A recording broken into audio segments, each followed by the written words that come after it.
Bonjour à toutes, bienvenue dans ce nouvel épisode hors série Nos cycles dédié à l'absence de cycle chez la femme.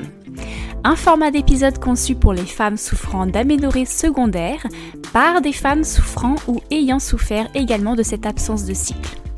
Moi-même, j'ai connu une période de no-cycle qui a duré beaucoup trop longtemps, près de 10 années masquée en partie par la prise de la pilule contraceptive. Je sais donc à quel point 50% du chemin au moins de la guérison se fait grâce au soutien que l'on trouve au travers des témoignages de personnes comprenant notre situation. J'espère que tu trouveras le soutien et les réponses à certaines de tes questions ou encore que l'écoute de ces épisodes déclencheront certains déclics en toi, te permettant de retrouver le chemin de ton cycle féminin. Et si tu souhaites contribuer à ce projet collaboratif en apportant ton témoignage à ton tour, n'hésite pas à me contacter par email à l'adresse suivante alexandraportail@hygienedevie.fr ou encore via la page contact de mon site internet www.hygienedevie.fr avec le chiffre 2. Merci à toi par avance et très belle écoute! Aujourd'hui, place au témoignage de Claire. Claire nous revient après son premier témoignage dans lequel elle nous expliquait comment elle vivait son aménorrhée qui durait depuis déjà 2 années, ainsi que son parcours PMA.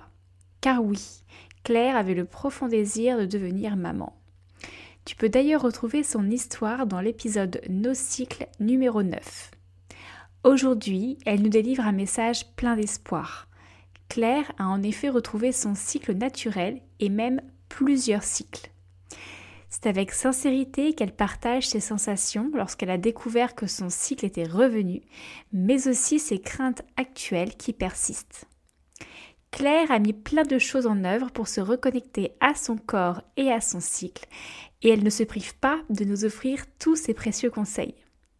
Sans plus tarder, je te laisse te plonger dans l'histoire de Claire en la remerciant par avance pour avoir ouvert les portes de son intimité. Belle écoute! Hello, moi c'est Claire, j'ai 30 ans. Donc j'ai découvert mon aménorrhée en janvier 2021 après 1 an d'essai bébé. J'en ai parlé, j'ai déjà témoigné dans l'épisode 9 de ce podcast. J'avais 27 ans et en fait on l'a appris quand on nous a redirigés en centre PMA pour faire des examens complémentaires. Personne ne sait depuis quand je suis en aménorrhée puisque j'étais sous pilule depuis mes 16 ans. J'ai aujourd'hui retrouvé mes règles naturelles, alors d'abord de manière plutôt épisodique.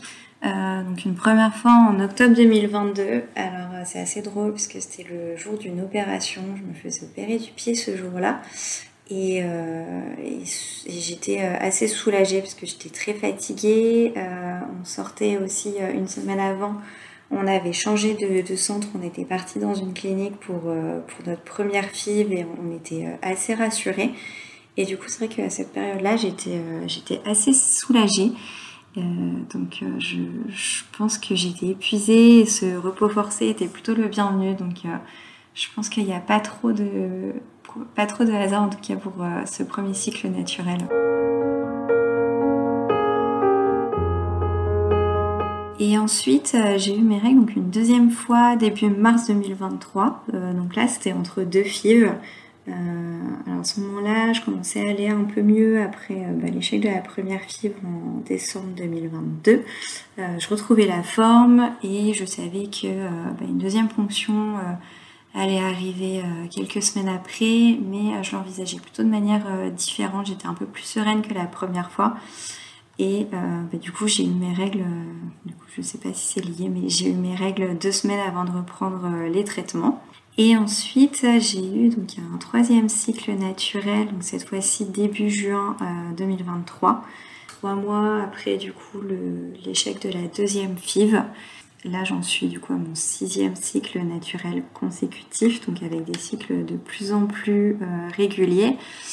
Et j'avoue qu'en juin, à ce moment-là, donc j'avais complètement lâché prise. On était vraiment fatigués par le dernier échec de la FIV. Et on avait prévu du coup de faire une pause pour vraiment profiter de l'été, penser à autre chose. Donc ça faisait plus de 2 mois que j'avais plus du tout de traitement.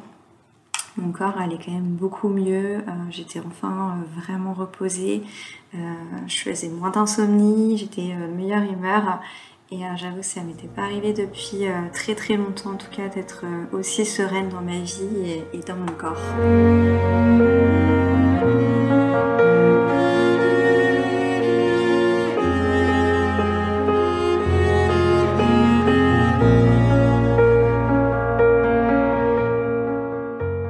Alors j'ai ressenti beaucoup de joie à l'arrivée de mes premières règles. Je rigolais parce que je me disais que c'était l'adolescence qui arrivait parce que pour moi c'était à nouveau, pas nouveau pour moi et assez inattendu. Les premiers cycles je m'y attendais vraiment pas donc j'étais très heureuse. Donc oui, beaucoup de joie. Par contre, au bout du deuxième ou troisième cycle, j'ai commencé à ressentir un peu de l'appréhension. L'appréhension qu'elle n'arrive plus, que voilà, ça s'arrête. Et du coup, c'est vrai que je prends pas forcément pour acquis cette victoire. Dès que je peux avoir quelques jours de retard, je suis assez angoissée. Donc c'est vraiment un sentiment qui est incontrôlable pour moi. Comme si en fait, le retour en arrière était possible, comme si c'était juste quelques mois de répit voilà, dans ce combat de l'aménorrhée hypothalamique.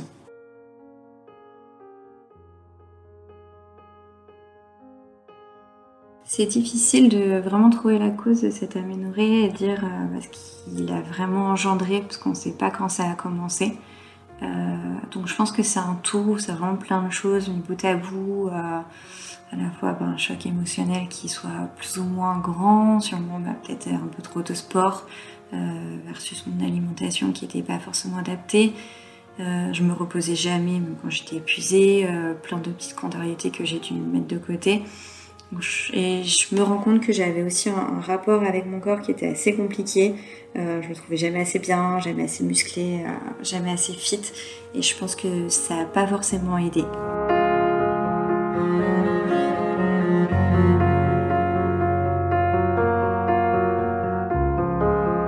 Depuis, j'ai fait un très long chemin, très long chemin.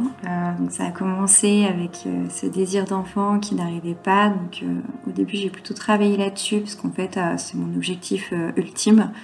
Et à un moment donné, en fait, j'ai compris qu'il fallait plutôt que je revienne à la base, donc c'est-à-dire mon corps. Avec cette aménorrhée, en fait, mon corps m'a juste dit qu'il allait mal et j'ai mis quand même beaucoup de temps à le comprendre. Du coup, je me suis entourée des bonnes personnes qui me faisaient du bien. Je suis allée voir une psy que je vois toujours aujourd'hui. J'ai une ostéopathe qui est vraiment formidable. J'ai fait des séances d'acupuncture et je suis également suivie par une naturopathe. Donc j'ai mis du temps à trouver les bonnes personnes, mais maintenant que je les ai trouvées, je peux dire que c'est vraiment important d'être bien entouré et c'est vraiment ça qui peut faire aussi la différence. Ensuite, j'ai repris le sport parce que j'avais complètement arrêté pendant 2 ans avec les traitements PMA. À l'époque, je me disais qu'il fallait vraiment que je garde toute mon énergie pour les traitements, donc j'ai préféré tout stopper. Et puis, j'avoue, j'étais aussi vraiment épuisée. Et j'étais tellement fatiguée qu'en fait j'étais plus autant performante qu'avant et ça je pense que j'avais un peu de mal à l'accepter.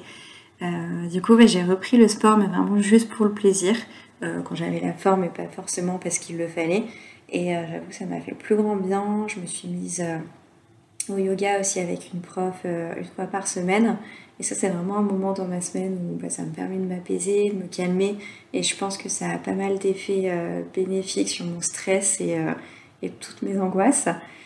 Et à côté de ça, j'ai revu aussi mon alimentation, donc sans forcément parler de régime, mais je me suis intéressée à l'alimentation pour réduire le glucose dans le corps. Donc c'est une amie qui m'en avait parlé et j'ai mis ça en place en janvier 2023, donc au début d'année.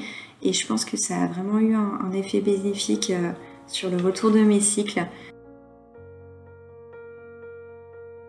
Alors pour le moment, j'ai eu du coup 6 cycles naturels qui sont plus ou moins réguliers depuis 3 cycles. Pas au jour près, d'où mes angoisses encore aujourd'hui.